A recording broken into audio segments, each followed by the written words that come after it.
ce geste de toi viendra mon secours. Viens semer dans mon âme le grain de l'amour. Je traverse un désert et je meurs de soif.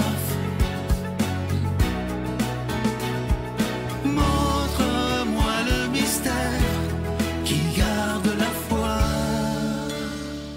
Bonjour, bienvenue à votre émission La Victoire de l'amour en ce mardi 15 juillet 2025. J'espère que vous vous portez bien chez vous. On rejoint tout de suite, comme à tous les mardis, pour sa chronique, notre ami Luc Faneuf. Et à l'homélie, ce sera l'abbé Emmanuel Zettino.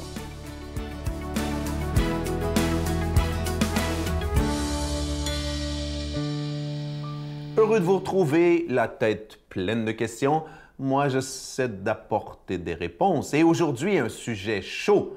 C'est l'été. Ouais, c'est un sujet qui est chaud à longueur d'année. La sexualité. J'en ai déjà un petit peu parlé, mais là, j'ose aborder la question de front.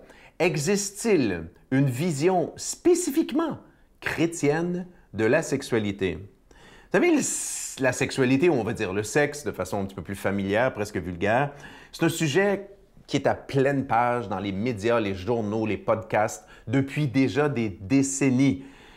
Autant jusqu'à la Révolution tranquille, les années 60, my God, parler du sexe, de la sexualité, c'était quelque chose qui était mal vu, c'était péché, c'était tout est noir. Autant aujourd'hui, là, on étale ça, je veux dire, voilà, à pleine page, partout, et les gens ne sont pas gênés. Ils vont dans les talk shows, puis ils parlent de leurs trucs hyper intimes. Est-ce que vous avez remarqué un truc? Quand ces gens parlent de la sexualité, on réalise qu'il n'y a jamais, j'allais dire, de questionnement moral qui touche leur façon de parler de la sexualité. Je le dis autrement.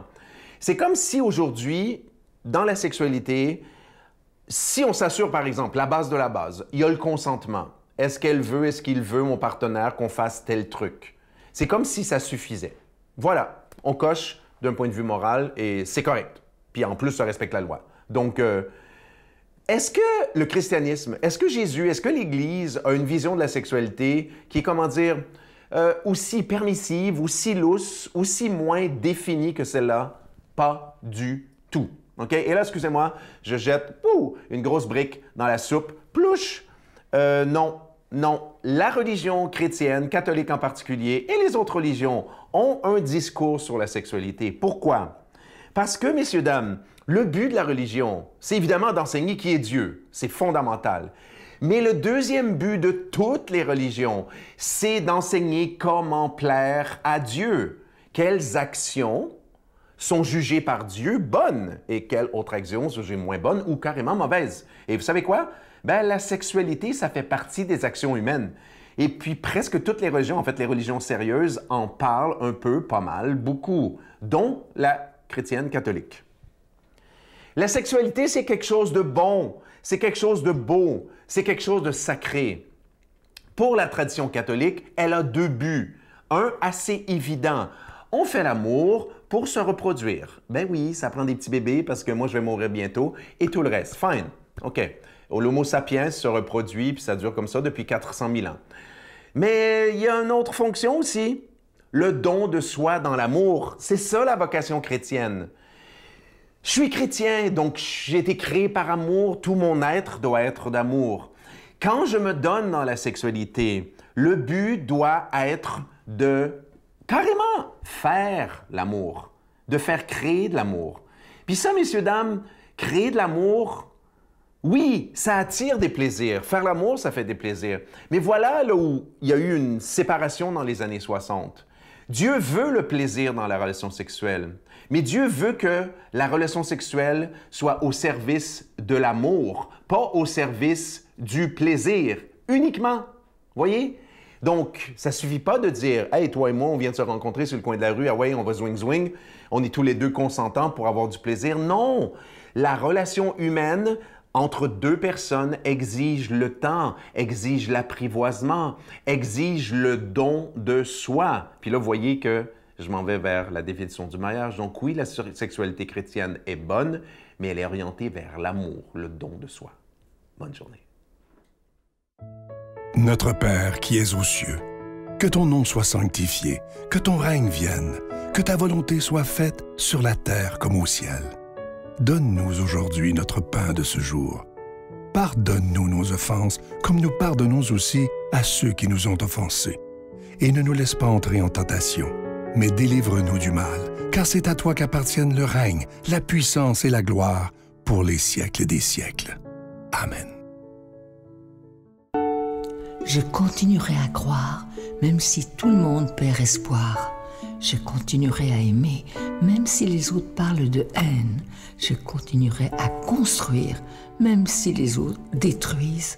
Je continuerai à parler de paix, même au milieu d'une guerre. Je dessinerai des sourires sur des visages en larmes et je tendrai les bras à ceux qui se sentent épuisés. Oui, je continuerai à croire.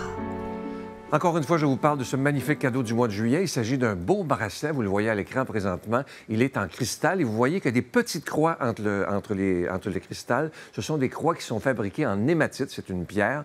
Et ce bracelet, il est déjà béni. Il est autant pour les hommes que pour les femmes et il est ajustable. Donc, vous le recevrez rapidement avec un don de 25 $. Et si vous en voulez deux, parce que ça se donne bien en cadeau, avec un don de 40 $. Je vous rappelle que vous recevrez également un reçu pour fin d'impôt. Et comme je vous dis souvent, parfois, il y a des gens qui se disent qu'ils viennent de connaître la victoire de l'amour. Ce serait étonnant après 30 ans, là, mais qui se disent comment ça se fait qu'ils parlent d'argent d'une affaire de religion?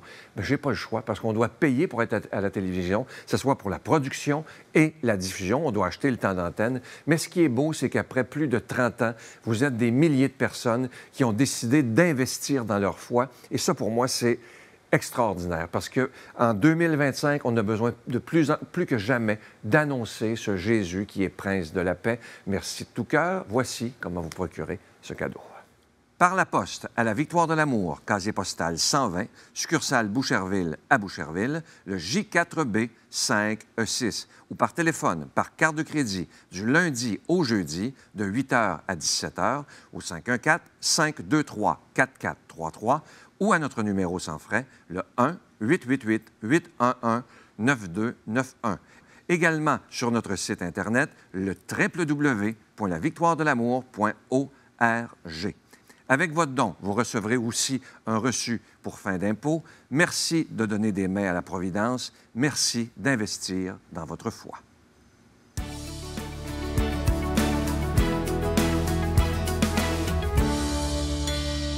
Mon Dieu, donnez-moi la sérénité d'accepter les choses que je ne peux changer, le courage de changer les choses que je peux et la sagesse d'en connaître la différence. Amen.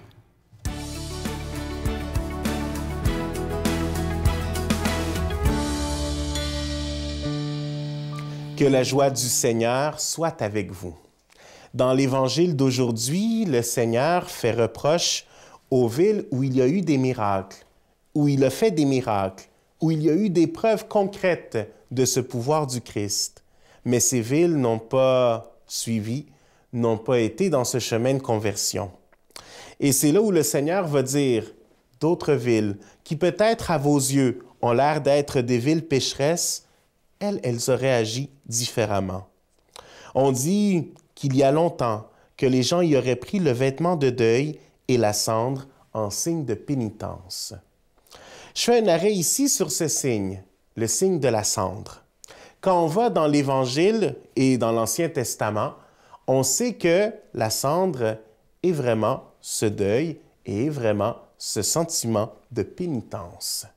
Mais ce n'est pas seulement une petite cendre, c'est vraiment la cendre qui est versée ou s'asseoir sur la cendre. Donc vraiment un geste concret.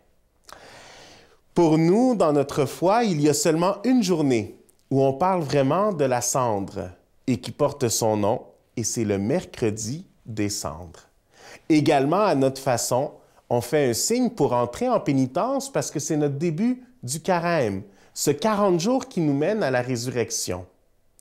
Mais un peu comme dans l'Évangile, le Seigneur nous invite à justement, quand vous jeûnez, que ce ne soit pas juste avec des signes extérieurs, mais que ce soit de l'intérieur.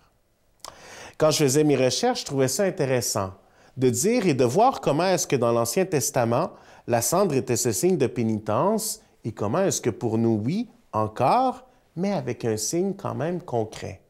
Pourquoi? Parce que le jour du mercredi des cendres, on reçoit les cendres et il y a une croix qui est faite. Donc le sens de la pénitence, c'est justement d'aller vers cette croix. Pourquoi? Parce que nous avons un Sauveur. Et c'est là où le tout change, parce que justement, dans cette réalité, eh bien, ça devient une conversion.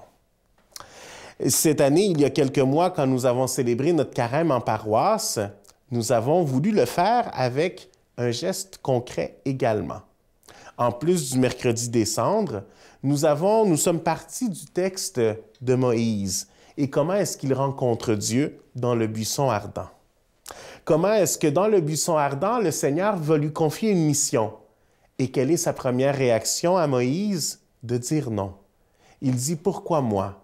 C'est mieux d'en choisir un autre.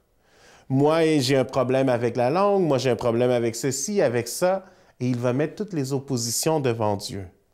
Mais le Seigneur l'a choisi et le Seigneur va le transformer pour pouvoir justement qu'il accomplisse sa mission. Et c'est dans cette même réalité qu'on a dit, ce que vous voulez changer, ce que vous voulez offrir au Seigneur, on va le mettre justement sur un ruban violet et on va l'indiquer et l'attacher au buisson qu'on a fait dans notre paroisse. Pourquoi? Pour démontrer que ce n'est pas de nos propres forces qu'on veut changer, mais qu'on a besoin de Dieu pour arriver à cette conversion, pour arriver et vivre ce changement. Et dans ce processus, bien, on n'a pas focusé seulement sur les rubans violets. Comme la couleur liturgique également, que ce soit dans le temps de l'Avent ou dans le temps du carême, il y a une couleur qui change et qui vient nous rappeler que dans le temps de pénitence, il y a aussi une joie. Une joie parce que nous travaillons sur notre âme. Et c'est là où il y a la couleur rose. Alors, on a mis également dans notre buisson ardent les bouts de ruban rose pour nous indiquer que sur la route du carême, nous faisons des progrès. Qu'en vivant la pénitence, qu'en vivant justement cette vie de conversion, il y a des fruits qui sont donnés. Et c'est là où, comme communauté, comme paroisse au complet, bien, on avance ensemble. Et chacun d'entre nous, nous avons besoin de vivre cette conversion. Et chacun des rubans en est témoin. Mais en même temps, il y a cette espérance. Si ensemble nous travaillons, si ensemble nous sommes capables de vivre cette conversion, bien, il y a des fruits concrets qui vont se donner. Et c'est là où le tout va se transformer. Donc, on va passer des cendres à la vie. Alors que le Seigneur nous accompagne, et moi je vous bénis, au nom du Père et du Fils et du Saint-Esprit. Je vous salue Marie, pleine de grâce. Le Seigneur est avec vous. Vous êtes bénie entre toutes les femmes, et Jésus, le fruit de vos entrailles, est béni. Sainte Marie, Mère de Dieu, priez pour nous pécheurs, maintenant et à l'heure de notre mort. Amen. Peut-être que certains d'entre vous sont déjà en vacances. Les vacances de la construction approchent aussi. N'oublions pas, en ce temps estival, en cette période où beaucoup prendront des vacances, de faire une place à Dieu pour que nos cœurs se reposent en vérité, qu'on revienne à nos activités normales, plus reposés en vérité. Et Saint Augustin l'a dit, hein, on trouve notre vrai repos en Dieu seul. Ça ne veut pas dire qu'il ne faut pas prendre des vacances, là, mais faisons une place à Dieu pour respirer en lui et ainsi faire une fondation à nos ressourcements. Bonne journée. J'ai un fils qui a pris des chemins de traverse qui, en bout de ligne, sont dangereux. Ça m'inquiète. L'hiver, je dors moins parce que quand je sais qu'il fait moins 30, là, je ne sais même pas où il est. Méchant enfant, sans